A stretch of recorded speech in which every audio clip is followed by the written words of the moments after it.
इमरान खान एक और ख़बर की तस्दीक हो गई है और इस दफ़ा तस्दीक की है एजाज़ सैयद साहब ने। इन्वेस्टिगेटिव जर्नलिस्ट हैं और उन्होंने बताया कि, और ये पहले ही पाकिस्तान तहरीक इंसाफ कह रही थी, जबकि कुछ और सहाफ़ी भी कह रहे थे। मुतीउल्लाह जान साहब ने इस मामले को सबसे पहले क्लियर किया था। ये जो रेंजर्स के एहलकारों की शहादत हुई थी, शहादत इसलिए कि वो ड्यूटी पे थे।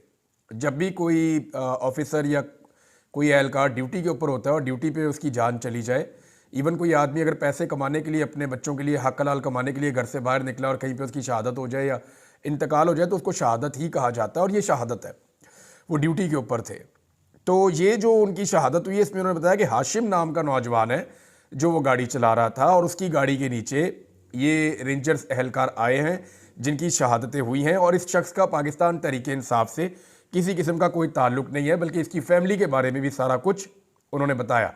एजाज़ सैयद साहब ने, उन्होंने कहा जी इनकी फैमिली के लिए बड़ी मुश्किल सूरत हाल है और ये जो एहलकार शहीद हुए हैं इनका ताल्लुक पाकिस्तान तहरीक इंसाफ से नहीं है। जिन लोगों ने उन्हें शहीद किया और जिस शख्स ने किया उसका भी कोई ताल्लुक नहीं है और तहरीक इंसाफ का इस सारे मामले से कुछ भी लेना